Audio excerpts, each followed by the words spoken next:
Good morning today, Your Honor. Good morning.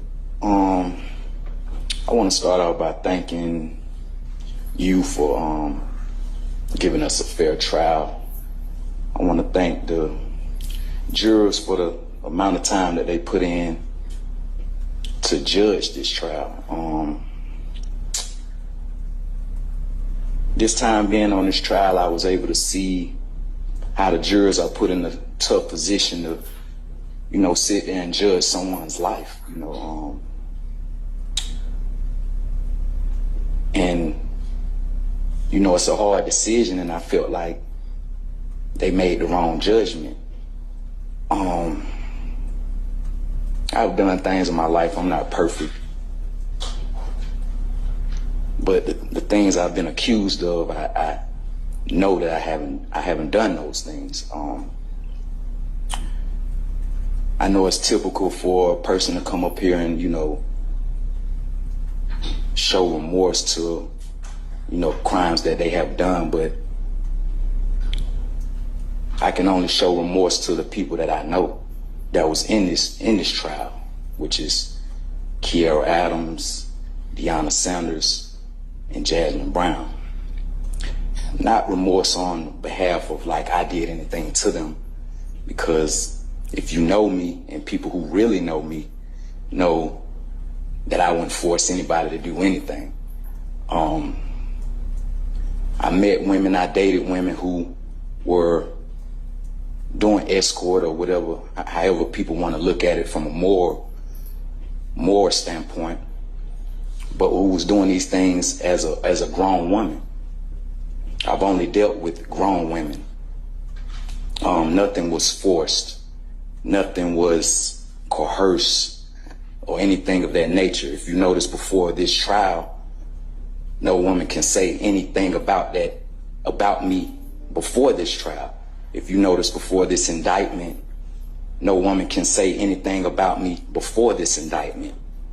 I get the situations that people are put in when they're faced with a certain type of crime or a certain type of time, and they're bullied into this situation to put the blame on someone, or to put the blame on Cash Out, or to put the blame on someone who's at the top. That's why I didn't really fault them for their decision. I didn't fault Deanna Sanders for making her decision during a proffer. She just had a child. Mind you, she was just on video call with me while being incarcerated.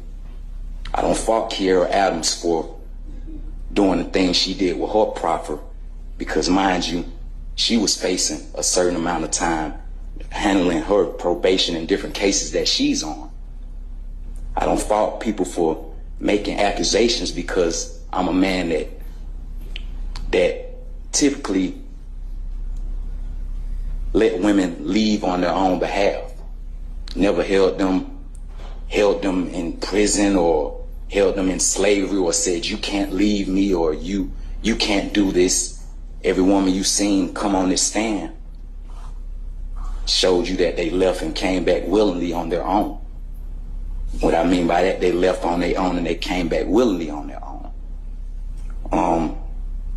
During this trial, I was able to see, how valuable life is, and how valuable the people that you hang around, or the people that you even date, or the people that you even know, how valuable it is to judge their character. Sometimes I let people stay around who I knew was going to affect a situation that I had going on.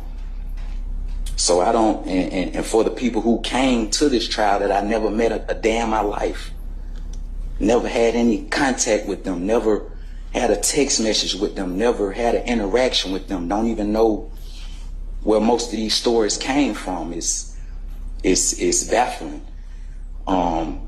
Never forced a woman to commit a sexual act.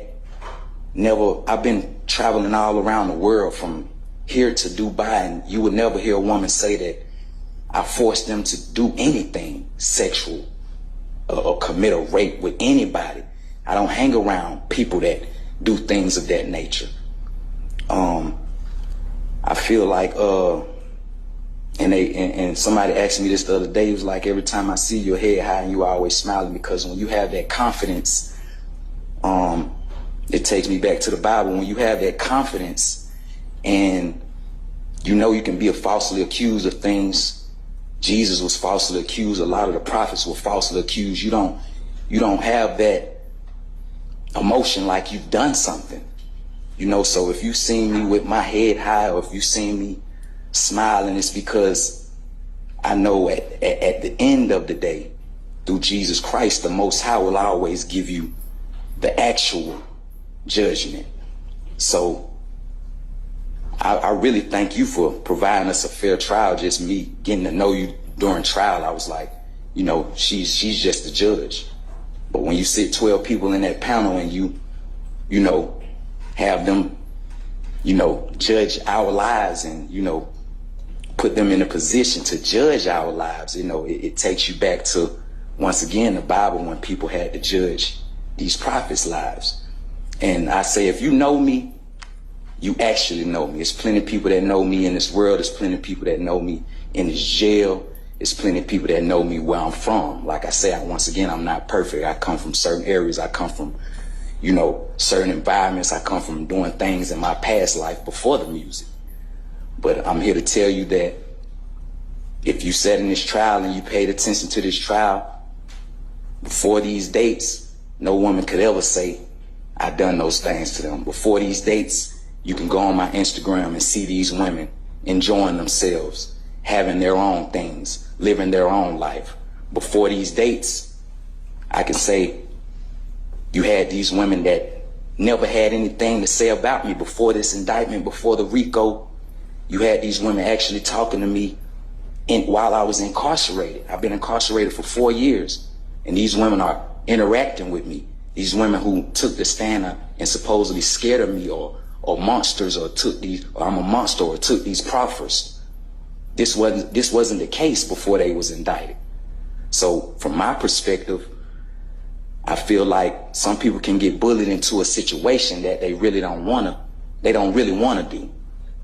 And I'm sitting here just holding my head high and just, you know, feeling that one day